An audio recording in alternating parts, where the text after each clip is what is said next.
नमस्कार दोस्तों, welcome back to Motor Defined. मैं हूं आपका होस्ट और दोस्त सरिंदम घोष और आज फाइनली बड़े दिनों बाद लेकर मैं आप लोगों के लिए हाजिर हूं 2026 hero extreme 160R 4V cruise control model.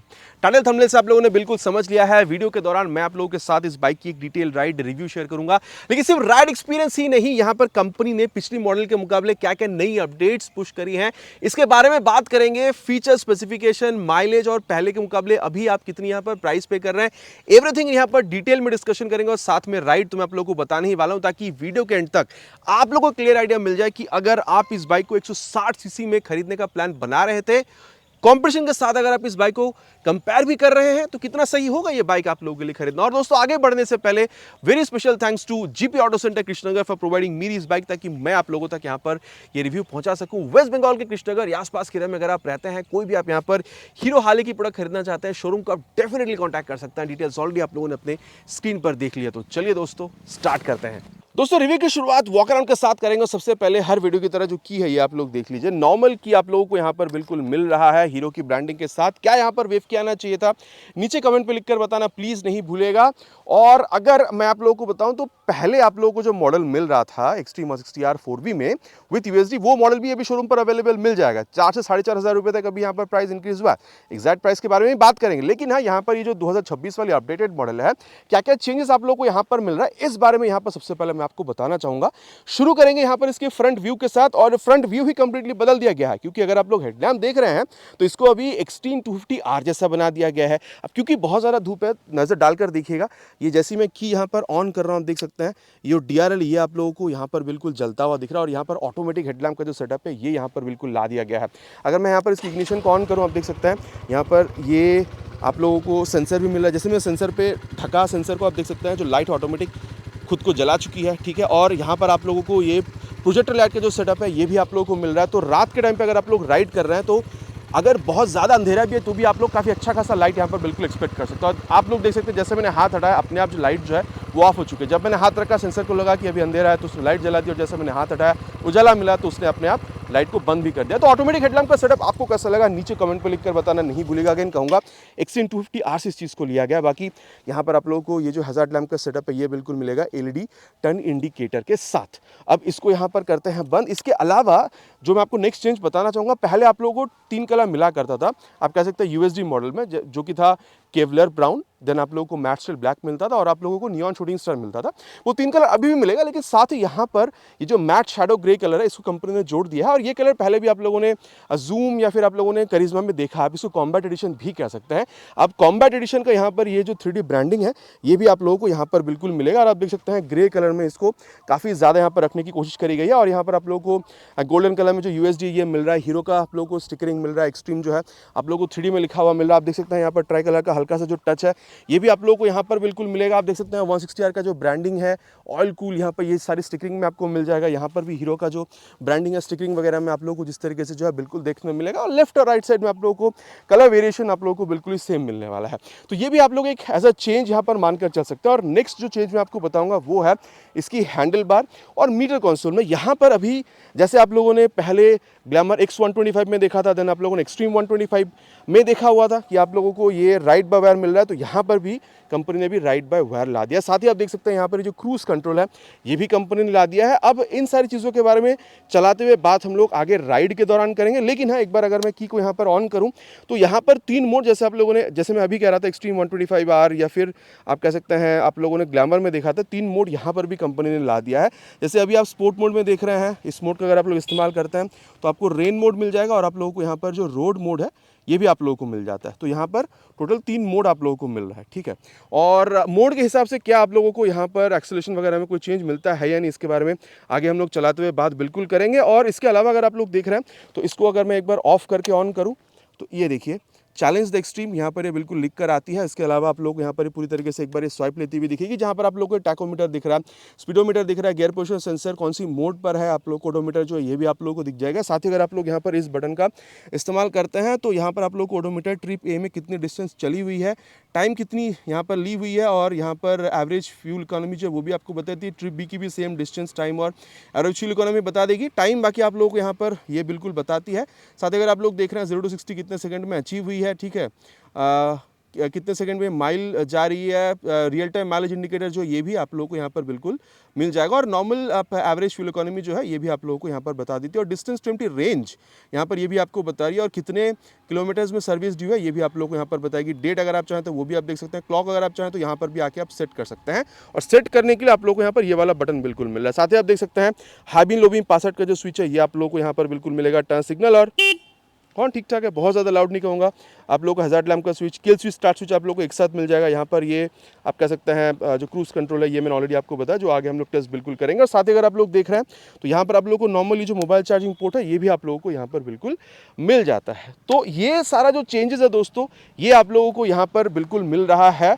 तो मैंने आपको बताया कि हेडलैम्प चेंज हुआ है, मीटर कंसोल चेंज हुआ है, देन आप लोगों को हैंडल में जो चेंजेस है ये आप लोगों को यहाँ पर मिल रहा है, कलर में आप लोगों को चेंज यहाँ पर बिल्कुल मिल रहा है। तो इन सारी चेंजेस की वजह से आप कह सकते हैं पहले के मुकाबले 4 से 4,500 रुपये तक का प्राइस जो है कंपनी ने भी यहाँ पर इंक्रीज करी है। बात करेंगे इसके बारे में कितने एक्जैक्ट प्राइस है वो मैं आपको बताऊंगा, लेकिन उससे पहले समझ लेते हैं कि ओवरऑल चीज़ें हमें यहाँ पर मिल क्या रहा है। हेडलैम्प मैंने आप लोग को ऑलरेडी यहाँ पर बता दिया है। अगर आप लोग यहाँ पर ये USD देख रहे हैं तो पहले के जैसे आप लोगों को यहाँ पर ये KYB के आप लोगों को 37 mm तक का ये जो USD फोक है with this reflector mounted on it ये आप लोगों को बिल्कुल मिल जाएगा। बाकी अगर आप लोग NS या फिर N160 या फिर अपाचे में देख रहे हैं तो वहाँ पर भी ये चीज़ बिल्कुल मिल जाता है। साथ ही काफ़ी तगड़ा वाला यहाँ पर जो फाइबर का मडगार्ड है ये आप लोगों को मिलेगा। 100/80 सेक्शन की tyre with 17 inches of beautiful alloy wheel ये भी आप लोगों को मिलेगा। बाकी अगर आप लोग NS N160 या फिर अगर आप लोग यहाँ पर कंपेयर कर रहे हैं विद अपाचे तो देखिए NS या फिर N160 में आप लोगों को टायर का सेटअप जो है बिल्कुल सेम मिलेगा, लेकिन अपाचे में अगर आप लोग जाते हैं तो वहाँ पर 90 mm तक का मिलता है। तो डेफिनेटली वहाँ से हल्का यहाँ पर आप लोगों को चीज़ बेटर मिल रहा है। अब डुअल चैनल ABS का सेटअप जो है रियर और फ्रंट दोनों में आप लोग को ABS मिल रहा है। ये आप लोग NS में जाइए या फिर अगर आप लोग N160 में जा रहे हैं या फिर अगर आप अपाचे 164B में जा रहे हैं तो वहाँ पर भी आप लोगों को मिल जाता है। बाकी अगर आप लोग डिस्क देख रहे हैं तो यहाँ पर 276 mm का ये जो पेटल डिज़ाइन वाला डिस्क है ये आप लोगों को बिल्कुल यहाँ पर मिल रहा है। बाकी मैं अगेन कहूँगा N160 हो या फिर आप कह सकते हैं NS160 वहाँ पर 300 mm तक का मिलता है, लेकिन अगेन अगर आप लोग अपाचे में जाते हैं हल्की सी छोटी है यहाँ पर 276 है, वहाँ पर आप लोग को 270 mm तक का मिल जाता है। तो ये ब्रेक वाला जो चीज़ है ये भी मैंने आप लोगों को यहाँ पर बता दिया है। और अब यहाँ पर जो इंजन है इस बारे में बात करते हैं जहाँ पर कोई चेंज वैसे नहीं करी गई है। 163cc single cylinder 4 valve air oil cool फ्यूलेटेड इंजन जो है ये आप लोगों को कंपनी बिल्कुल यहाँ पर ऑफर करती है। आप देख सकते हैं 4 वाल्व का जो स्टिकरिंग वगैरह है ये भी आप लोगों को मिल रहा है। ऑयल कूलर यहाँ पर स्टिकरिंग आपको मिल रहा है। देख सकते हैं ऑयल कूलिंग के लिए जो सेटअप है ये भी आप लोगों को यहाँ पर मिल रहा है। पावर भी आप लोगों को पहले जैसे मिलेगा 16.9 PS तक का पावर आप लोगों को मिल जाएगा with 14.6 newton metre of torque. बाकी अगर आप इसको कंपेयर कर रहे हैं विथ N160 तो वहाँ पे 16 PS का पावर है, तो यहाँ पर हल्की से ज़्यादा आपको मिल रही है। और अगर आप लोग NS पे जा रहे हैं तो 17 PS तक का पावर है। अगर आप लोग अपाचे पर जाते हैं 164B की बात कर रहा हूँ तो वहाँ पर 17.55 PS तक का जो पावर है वो आप लोगों को वहाँ पर बिल्कुल मिलता है। बाकी वहाँ पर राइड मोड भी आप लोगों को मिल जाता है। और टॉर्क अगर मैं कहूँ तो आप लोगों को आप कह सकते हैं N160 में आप लोगों को 14.6 न्यूटन मीटर तक का मिल जाता है। अगर आप लोग यहाँ पर NS में भी जा रहे हैं तो अप्रॉक्सीमेटली वही आप लोगों को मिलता है। यहाँ पर भी चीज़ सेम मिले, लेकिन अगर आप लोग अपाचे पर जाते हैं तो 14.73 न्यूटन मीटर तक का मिलता है। बाकी हाँ ये मैंने कंपैरिजन आपको बता दिया, चाहे पावर हो चाहे टॉर्क हो आप लोगों को ये सारी जो बाइक की मैं कंपैरिजन बता रहा हूँ आप लोगों का अप्रॉक्स सिमिलर ही दिख रहा है। बहुत ज़्यादा यहाँ पर चेंज आपको मिल रहा है, लेकिन हाँ यहाँ पर कंपनी 0 to 60 फास्टेस्ट क्लेम करती है 4.7 सेकंड्स में अचीव कर सकती है। कितनी सही है आगे चलते हुए बात इसके बारे में बिल्कुल करेंगे। बाकी यहाँ पर ये जो इंजन का क्वालिटी इसकी आप लोगों को काफ़ी अच्छा खासा मिल जाता है। अब बात करते हैं यहाँ पर इसके एग्जॉस्ट के बारे में। अगर आप लोग यहाँ पर मफलर कवर देख रहे हैं तो ये आप लोग को यहाँ पर मेटालिक मिल रहा है। आवाज़ आप लोग इसकी सुन लीजिए।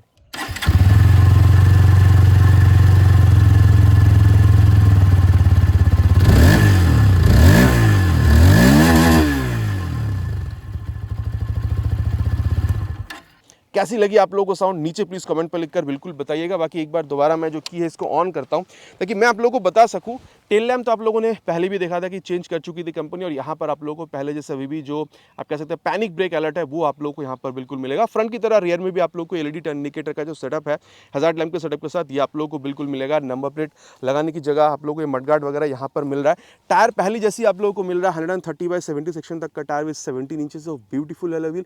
बाकी आप चाहे अपाचे में जा रहे हो, N में जा रहे हो, NS 160 पर जा रहे हो, सब में आप लोगों को 130 सेक्शन तक का ही टायर मिलता है। लेकिन NS और N160 में आप लोगों को रेडियल नहीं मिलता है। लेकिन अगर आप यहाँ पर अपाचे और ये एक्सट्रीम 160R4B पर आ रहे हैं तो यहाँ पर ये चीज़ आपको रेडियल मिलता है। तो डेफिनेटली ग्रिप थोड़ी सी बेहतर बनती है, और कहा जाता है कि रेडियल टायर होता है तो हल्की सी जो माइलेज है वो भी आपको बेटर मिलता है। तो ये चीज़ डेफिनेटली N या फिर NS 160 के मुकाबले यहाँ पर आपको अच्छी मिल रही है। बाकी अगर आप लोग डिस्क देख रहे हैं तो यहाँ पर आप लोग को 220 mm तक का जो पेट्रोल डिज़ाइन वाला डिस्क है ये आपको मिल रहा है। एन और NS 160 में आप लोगों को 230 का मिलता है, लेकिन हाँ अपाचे में सबसे बढ़िया वहाँ पर 240 तक का मिल जाता है। बाकी अगेन कहूँगा सिमिलर है, बहुत ज़्यादा छोटा बड़ा नहीं। इसके बारे में आगे चलते हुए बात कि फील कैसा है राइड रिव्यू के दौरान करेंगे। और वहीं अगर आप लोग सस्पेंशन देख रहे हैं तो ये आप लोगों को आप देख सकते हैं एडजस्टेबल 7 स्टेप एडजस्टेबल जो मोनोशा सस्पेंशन का सेटअप है ये आप लोगों को यहाँ पर बिल्कुल मिल रहा है। बात अगर मैं यहाँ पर आप लोगों को बताऊँ अबाउट द लेफ्ट पोर्शन, यहाँ पर आप देख सकते हैं जो साड़ी गार्ड है ये आप लोगों को मिल जाएगा। ओपन चे सिस्टम जो ये आप लोगों को मिल रहा है। मेन स्टैंड है, साइड स्टैंड है with side stand, engine cut off sensor and 5 speed gear box, 1 down 4 up. Her video की तरह यहाँ पर भी इसकी जो एक्सेलरेशन टेस्ट है इसको हम लोग बिल्कुल करके देखने वाले हैं। बाकी अगर मैं आपको बताऊं तो पकड़ के बैठने के लिए काफ़ी अच्छा खासा जो ग्रैब हैंडल है ये आप लोगों को पिलियन के लिए यहाँ पर कंपनी बिल्कुल ऑफर करती है। और अगर आप लोग इसकी सीट हाइट देख रहे हैं तो 800 mm के आसपास जो है ये आप लोगों को बिल्कुल मिल रहा है। और अगर आपकी हाइट अराउंड 5'5" तक भी है तो भी आप लोग आराम से इसको मैनेज कर पाते हैं, बहुत ज़्यादा प्रॉब्लम आप लोगों को नहीं होनी चाहिए। बाकी अगर आप लोग टैंक कैपेसिटी देख रहे हैं ये आप लोगों को यहाँ पर 12 लीटर तक का मिलता है। NS हो या फिर आप कह सकते हैं अपाचे हो, 160 भी वहाँ पर भी 12 लीटर है, लेकिन N160 में 2 लीटर और ज़्यादा है, वहाँ पर 14 लीटर का आपको मिलता है। और माइलेज सारी ही बाइकों में जो मैं आपको बता रहा हूँ 40 से 45, 40 से 45 kmph तक आप लोग एक्सपेक्ट यहाँ पर बिल्कुल कर सकते हैं। और E20 आप देख सकते हैं यहाँ पर स्टिकरिंग है, तो अगर आप लोग E20 फ्यूल से भी इस इंजन को रन करा रहे हैं तो भी आप लोगों को प्रॉब्लम मेरे हिसाब से नहीं होना चाहिए।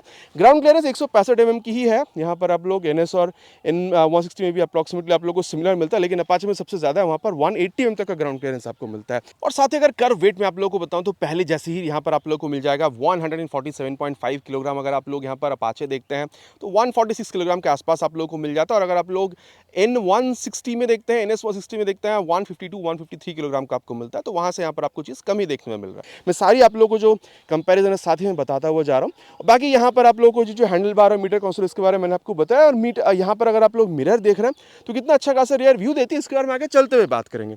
और अब मैं आप लोगों को प्राइस के बारे में बता दूँ। ऑलरेडी मैंने कहा था कि इसकी पिछली मॉडल के मुकाबले यहाँ पर 4 से 4,500 रुपये तक इंक्रीज हुआ है। अभी अगर मैं आप लोग को वेस्ट बंगाल कृष्णनगर के हिसाब से अप्रॉक्सीमेटली अगर प्राइस बताऊँ तो 1,66,500 के आसपास जो है प्राइस अभी आप लोग को यहाँ पर पे करनी हो सकती है। चलिए दोस्तों, बहुत ज़्यादा बात कर चुके हैं कि चीज़ें हमें यहाँ पर मिल क्या रही है, क्या चेंज हुआ है, कंपैरिजन में क्या यहाँ पर कंपनी आपको ऑफर करती है कंपटीशन के मुकाबले। चलते हैं राइड यहाँ पर रिव्यू पर, फिर बात करेंगे कि यहाँ पर राइड डायनेमिक्स इसकी कितनी बेहतर है। दोस्तों अब यहाँ पर राइड रिव्यू की शुरुआत करेंगे of this new 2026 hero extreme 160R 4V इस क्रूज कंट्रोल मॉडल की। सबसे पहले सीट के बारे में बात करेंगे। 800 mm के आसपास यहाँ पर आप लोगों को इसकी जो सीट हाइट है ये आप लोगों को बिल्कुल मिलेगा। तो ऑलरेडी मैंने कहा है 4-5 तक, मतलब 5-5 तक की हाइट इनफ रहेगी इस बाइक को अगर आप राइड करना चाहते हैं। बाकी आप देख सकते हैं हल्की सी रियर फिटेड फुटपेग जो ये आप लोगों को मिलेगा। काफ़ी चौड़ा हैंडल बार है और काफ़ी ऊंची भी है, तो आपको ऑलमोस्ट अब अपराइट बैठ रहे हैं। बहुत ही हल्की सी यहाँ पर आप लोग सामने की तरफ झुक रहे हैं, मतलब ऑलमोस्ट ना के बराबर, लेकिन हल्का सा झुकना आप लोगों को यहाँ पर हो रहा है। और सीट की कंफर्ट की जहाँ तक बात है, चाहे आप बैठ रहे हो, आप पिलियन के साथ बैठ रहे हो, स्पेस की कमी आपको फील नहीं हो रहा, हल्का सा सीट दब भी रहा है, तो कंफर्टेबल सीट आप इसको यहाँ पर बिल्कुल कह सकते हैं। और चलिए अब यहाँ पर स्टार्ट करते हैं। पहले यहाँ पर स्पोर्ट मोड से स्टार्ट करते हैं। फर्स्ट गियर और ये सेकेंड गियर, थर्ड गियर। अब देखिए इनिशियली क्योंकि यहाँ पर ये राइड बाय वायर आया हुआ है, तो क्या आप लोगों को कुछ डिफरेंस दिख रहा है? मैं कहूँगा ऐसा नहीं है कि मतलब पिछले मॉडल के मुकाबले ये राइड बाय वायर आने की वजह से आप लोगों को बहुत बड़ा कुछ दिख रहा है यहाँ पर चेंज, लेकिन डेफिनेटली अगर आप बारी बारी से चलाएंगे तो यहाँ पर ये जो हल्की सी बेहतर एक्सीलरेशन आप लोगों को मिल रहा है इनिशियली, वो आप लोगों को समझ में आएगा राइड बाय वायर यहाँ पर इस चीज की वजह से। अच्छा एक बात है, अगर मैं यहाँ पर स्पोर्ट मोड की जगह अगर मैं इसको रोड मोड में कर रहा हूँ, ठीक है, पहले रेन मोड पे चलते हैं क्योंकि वो सबसे आप लोगों को लो वाला चीज मिलेगा। अब रेन मोड पे जब आप जा रहे हैं तो इसको आप जब थ्रॉटल दे रहे हैं तो थ्रॉटल रिस्पॉन्स जो है आप लोगों को नॉर्मल मिलेगा, ठीक है, लेकिन जैसे आप लोग रेन की वजह जैसे आप लोग यहाँ पर रोड मोड में आएंगे तो थ्रॉटल रिस्पॉन्स आप लोगों को हल्का सा बेहतर मिलेगा। लेकिन जब आप लोग यहाँ पर स्पोर्ट मोड में आ रहे हैं तो डेफिनेटली ये देखिए हल्का सा घुमाते से ही आपको झटके से खींच के आके ले जा रही है, तो ये चीज आप लोगों को यहाँ पर स्पोर्ट मोड में समझ में आ रहा है। मतलब स्पोर्ट मोड में आप लोगों को यहाँ पर सबसे बेहतर आप कह सकते हैं जो थ्रॉटल रिस्पॉन्स है ये आप लोगों को यहाँ पर बिल्कुल मिलने वाला है। बाकी स्पोर्ट मोड पर रखकर ही मैं यहाँ पर आगे आप लोगों को जो एक्सेलरेशन टेस्ट है वो भी करके बिल्कुल बताने वाला हूँ। बाकी क्लच अभी भी आप लोगों को मिड साइड पर मिलेगा, ना सॉफ्ट ना हार्ड। बाकी यहाँ पर स्लीपर क्लच आना चाहिए था या नहीं, क्योंकि N160 या फिर अपाचे 160 4V में आ चुका है, ये नीचे आप लोग कमेंट पर लिखकर बिल्कुल बताइएगा। और अगर मैं आप लोगों को यहाँ पर गियर अप या फिर डाउन जब आप कर रहे हैं ये चीज मैं आपको बताऊं तो हाँ हल्का सा एफर्ट, ये पहली जैसी हल्का सा एफर्ट आप लोगों को यहाँ पर बिल्कुल लगाना हो रहा है अप या फिर यहाँ पर डाउन शिफ्ट करने के लिए। बाकी यहाँ पर बात अगर हो रही है यहाँ पर ये क्लच गियर इन सारी चीजों के बारे में, तो चलिए अब यहाँ पर जो मेन चीज है एक्सेलरेशन उसको टेस्ट करते हैं। और क्योंकि यहाँ पर राइड बाय वायर है तो क्या यहाँ पर आप लोगों को चेंजेस देखने को मिल सकता है, क्योंकि कंपनी पहले क्लेम करती थी 0 to 60 kilometre per hour speed in just 4.7 seconds. तो चलिए एक्सेलरेशन टेस्ट जो इसको कंप्लीट करता है, फिर परफॉर्मेंस के बारे में हम लोग आगे बात करते हैं। Already in sport mode, first gear will start the acceleration test with 3 horns.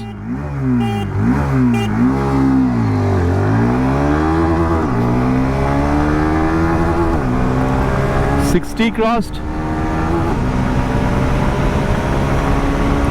80 crossed,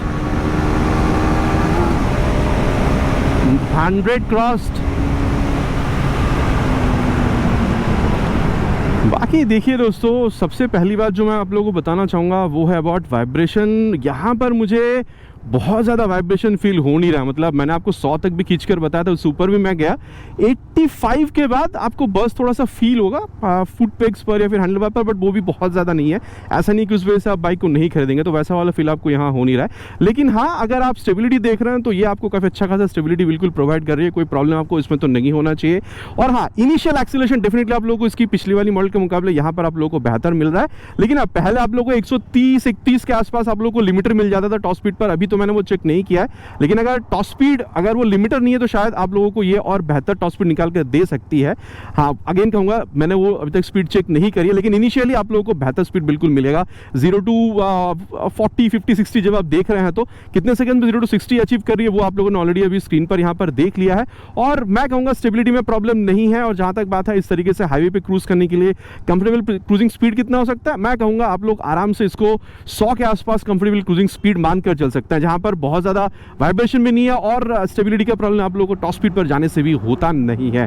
mileage 45 kilometre के आसपास आप लोगों को मिल जाना चाहिए, ऑलरेडी मैंने आप लोगों से कही है। बाकी दोस्तों, हाईवे क्रूज को और ज्यादा कंफर्टेबल बनाने के लिए यहाँ पर आप लोगों को क्रूज कंट्रोल मिल जाता है। थर्ड गियर के ऊपर 30-35 की अगर आपकी स्पीड है, बटन को प्रेस कर दीजिए, आप देख सकते हैं क्रूज कंट्रोल यहाँ पर अभी एक्टिवेट हो चुकी है। एक बार बटन को ऊपर की तरफ प्रेस कर दीजिए और अभी देखिए यहाँ पर 49 बता रही है। ऊपर अगर आप दोबारा बटन को प्रेस करेंगे तो और ज्यादा स्पीड यहाँ पर आएगी। और अभी 49 पर आपने यहाँ पर सेट किया, अभी 54 पर है। धीरे धीरे करके अपने आप ये जो स्पीड है उसको ये यहाँ पर सेट कर लेती है। आपकी तरफ अगर आप बटन पुश करते हैं तो वो पॉजिटिव स्पीड होती है, ज्यादा स्पीड बढ़ता है। नीचे की तरफ अगर आप स्पीड को सेट करेंगे, नीचे की तरफ अगर आप इस बटन को प्रेस करते हैं तो स्पीड जो है आप घटा सकते हैं। तो ये भी आप कह सकते हैं कि कंफर्टेबल राइड आपकी करती है। आप देख सकते हैं हाथ छोड़कर भी अगर मैं चला रहा हूं तो भी प्रॉब्लम नहीं है, बाकी एक हाथ है हैंडल पर। तो ये आपकी आप कह सकते हैं हाईवे क्रूजिंग जो है, ये जो एक्सपीरियंस है आपकी यहाँ पर, ये और भी बेहतर बना देती है। आपका क्या राय इस बारे में नीचे प्लीज कमेंट करेगा। बाकी अगर डिसएंगेज करना है तो आप क्लच दे दीजिए या फिर आप थ्रॉटल पकड़ लीजिए या फिर आप ब्रेक पकड़ लीजिए, यहाँ पर डिसएंगेज भी हो जाती है। बाकी दोस्तों, अब यहाँ पर बात करेंगे इसकी ब्रेकिंग सिस्टम के बारे में। डुअल चैनल एबीएस तो आप लोगों को यहाँ पर पहले भी मिलता था, अभी भी आप लोगों को मिल रहा है। पीछे वैसे कोई है नहीं, मोटा मोटा 60 तक ले चलेंगे और ये 61 पे ले जाकर फ्रंट ब्रेक। फ्रंट में आप लोगों को यहाँ पर 276 mm का पेटल डिजाइन वाला डिस्प्ले, और मैं बिल्कुल आप लोगों से कह सकता हूं कि काफी बढ़िया आप लोगों को यहाँ पर रोकती हुई नजर आ रही है। झटके से तो नहीं रोक रही है, लेकिन काफी प्यार से रोक रही है और काफी कॉन्फिडेंटली आप बाइक को यहाँ पर रोक रहे हैं। तो ये बहुत ही बढ़िया आप लोगों को ब्रेकिंग यहाँ पर रिस्पॉन्स बिल्कुल मिल रहा है और ये पहली जैसी है, यहाँ पर कोई चेंज आप लोगों को मिल नहीं रहा है। और अब यहाँ पर जो रियर है उसको भी एक बार टेस्ट करेंगे। करीबन वही 60 के आसपास ले जाएंगे और रियर ब्रेक को प्रेस करेंगे और ये 60 पे ले जाके रियर ब्रेक। पीछे देख लिया था, कोई है नहीं। काफ़ी सावधानी से ब्रेकिंग करना होता है जब आप लोग इस तरीके से हाईवेज पर चला रहे होते हैं। देखिए, मैं कहूँगा रियर ब्रेक वही प्रोग्रेसिव नेचर की और पहली जैसी ही है। रियर ब्रेक पे जैसे आप पैर रख रहे हैं, हल्का सा स्पीड आप लोगों को यहाँ पर स्लो डाउन होता हुआ नजर आ रहा है, बात वही है। लेकिन अब बेस्ट ब्रेकिंग होता है अगर आप लोग रियर के संग संग बाद फ्रंट ब्रेक को अगर आप लोग प्रोपोर्शनल अप्लाई करते हैं। उसको भी एक बार करके देख लेते हैं। यहाँ पर 60 के आसपास ले जाकर और ये 66 पे ले जाकर रियर विथ फ्रंट। पीछे बार बार देखकर ही ब्रेक किया, कोई था नहीं, ठीक है। तो देखिए, मैं कहूँगा ओवरऑल ब्रेकिंग आप लोगों को पहले जैसे मिलेगा और काफ़ी अच्छा ही आप लोगों को मिल रहा है, ठीक है। मतलब आप लोगों को ओवरऑल ब्रेकिंग में कोई यहाँ पर शिकायत नहीं होनी चाहिए। यहाँ पर जब आप 60, 70, 80 तक भी अगर आप लोग ब्रेकिंग कर रहे हैं तो काफ़ी कॉन्फिडेंट ब्रेकिंग आप लोग कर पाएंगे। उसके ऊपर भी ठीक है, लेकिन 60, 70, 80 क्योंकि मतलब ये ऐसी स्पीड है जो हम लोग हमेशा मतलब इस स्पीड को अटेन करते हैं। तो यहाँ पर आप लोगों को डरने की कोई बात नहीं, काफ़ी अच्छा खासा ब्रेकिंग रिस्पॉन्स जो ये आप लोगों को यहाँ पर बिल्कुल मिल रहा है। बाकी अगर सस्पेंशन की बात करी जाए दोस्तों, तो मैं आप लोगों से यहाँ पर ये बिल्कुल कह सकता हूँ कि चाहे फ्रंट हो या रियर, मैं कहूँगा देखिए वैसे तो स्टिफ साइड पर ही है, लेकिन मैं ये भी आप लोगों से कहूँगा अगर आप हाई स्पीड, टॉप स्पीड या फिर अगर आप लोग कॉर्नरिंग कर रहे हैं, भाई कॉर्नरिंग तो क्या ही गजब कर सकते हैं आप, कोई दुरा आपको उसमें नहीं होनी चाहिए। लेकिन अगर आप छोटे मोटे गड्ढों पर भी जाएंगे ना, तो भी आप लोगों को ये हल्की सी एब्जॉर्ब करती हुई दिखेगी। लेकिन हाँ, यूएसडी और मोनोशॉक सस्पेंशन का सेटअप है। अगर आप थोड़े से भी ज़्यादा गड्ढे पर चले गए, वहाँ पर आपकी जो कंधा है या फिर जो कमर है उस पर ये जो जर्क है वो भी ये बिल्कुल फील कराने वाले, इतने तो आप लोग मान कर चलिए। तो ये था सस्पेंशन, जो कि मैं कहूँगा अगेन चाहे फ्रंट देख रहे हो या फिर रियर, थोड़ी सी आप लोगों को स्टिफर साइड पर ही मिलेगा। बाकी कैसा इसका फील है वो मैंने आप लोगों को यहाँ पर बता दिया है। सामने आप लोगों को यूएसडी मिल रहा है 37 mm का, पीछे आप लोगों को 7 स्टेप एडजस्टेबल मोनोशॉक सस्पेंशन मिल रहा था। ओवरऑल फील के बारे में अगर बात करी जाए तो ये जो आप मिरर देख रहे हैं काफ़ी अच्छा खासा रियर व्यू आप लोगों को दे रही है। इसके अलावा अगर आप इस तरीके से खेलने की कोशिश कर रहे हैं, 147.5 किलोग्राम की जो वेट है बिल्कुल भी आप लोगों को भारी महसूस नहीं कर रहे हैं और काफ़ी बैलेंस्ड भी है। सामने भारी पीछे भारी ऐसा नहीं है, बैलेंस्ड है, किसी भी एंगल से ये सामने आगे पीछे भारी नहीं लग रही है। ओवरऑल आपको एक बैलेंस बाइक फील होता है, ठीक है। और अगर आप देख रहे हैं यहाँ पर speedo tacho, gear position sensor, Bluetooth connectivity, ठीक है, यहाँ पर ये cruise control, ride by wire, इन सारी चीज़ों की वजह से ओवरऑल जो फील आपको मिल रहा है मैं कह सकता हूँ कि काफ़ी अच्छी है। और हाँ, मैं ये भी आप लोगों से बिल्कुल कहूँगा कि इस बाइक को 160 सीसी में बनाया गया तो आप डेली राइड के लिए तो इसको यूज़ करने ही वाले हैं, इसमें कोई दुरान नहीं है। लेकिन जिस तरीके से आप बैठ रहे हैं, जितना राइडर पोजीशन आपको एक कंफर्टेबल यहाँ पर एक चीज़ फील कराती है, जिस तरीके से सीट का कंफर्ट है, एक्सीलरेशन अच्छी है, ब्रेकिंग सही है और यहाँ पर आप लोगों को हैंडलिंग तो तगड़ा मिल रहा है, तो इस वजह से मैं कहूँगा सिटी राइड तो आप करेंगे। लेकिन अगर आप इवन पिलियन के साथ भी अगर आप लॉन्ग राइड्स पर भी निकल जाना चाहे, लॉन्ग राइड कह लीजिए या फिर ओकेशनल लॉन्ग राइड भी आप कह लीजिए, तो भी मेरे ख्याल से आप लोगों को प्रॉब्लम यहाँ पर नहीं होनी चाहिए। अब अच्छा खासा निकल सकता है। अगेन कहूँगा सिटी राइड प्लस अगर आप इस तरीके से हाईवे पर लॉन्ग राइड के लिए निकल जाना चाहते हैं इवन विद पिलियन, फिर भी प्रॉब्लम नहीं होना चाहिए। बाकी दोस्तों बात कर चुके हैं कि इस बाइक में आप लोगों को कंपनी चीज़ें ऑफर क्या क्या कर रही है। अब चलिए चलते हैं यहाँ पर इसी कंक्लूजन पर, फिर जाकर बात करते हैं कि अगर आप इस बाइक को इसकी कंपटीशन के साथ भी कंपेयर कर देखते हैं तो खरीदना ये बाइक आप लोगों के लिए कंपटीशन के मुकाबले कितना सही हो सकता है। और दोस्तों अबे सत्यवचन की घड़ी कंक्लूजन का समय कि फिर ये बाइक खरीदना आप लोगों के लिए कितना सही हो सकता है। अब देखिए कंपैरिजन की अगर बात करी जाए, देखिए अगर आप NS देख रहे हैं, अगर आप यहाँ पर अपाचे 164V देख रहे हैं, प्राइस आप लोगों को दोनों में ऑलमोस्ट यहाँ पर सिमिलर फील होता है, ठीक है। थोड़ी सी प्राइस आप लोगों को आप कह सकते हैं कि NS 160 में आपको थोड़ा सा कम ही मिलेगा। देखिए मैं कहूँगा या फिर अगर आप लोग N160 को भी खरीद रहे हैं, तीनों ही बाइक ठीक है 160 सेगमेंट पे काफ़ी बढ़िया बाइक है, उसमें कोई दोरा नहीं है। बाकी अगर आप लोग अपाचे में जा रहे हैं, फिर वहाँ पर प्राइस भी इन सारी बाइक के मुकाबले थोड़ी सी आप ज़्यादा ही पे करेंगे, 1,68,000 और आप कहेंगे एनिवर्सरी एडिशन में तो 1,51,000 तक भी आप जाते हैं। तो वहाँ पर आप लोगों को ट्रैक्शन कंट्रोल भी मिल जाता है, राइड कंफर्ट जो वहाँ पर भी आपको अच्छा खासा मिल जाता है। तो NS हो, N160 हो या फिर अपाचे 164V, ठीक है, आप बिल्कुल खरीद सकते हैं, कोई प्रॉब्लम है ही नहीं।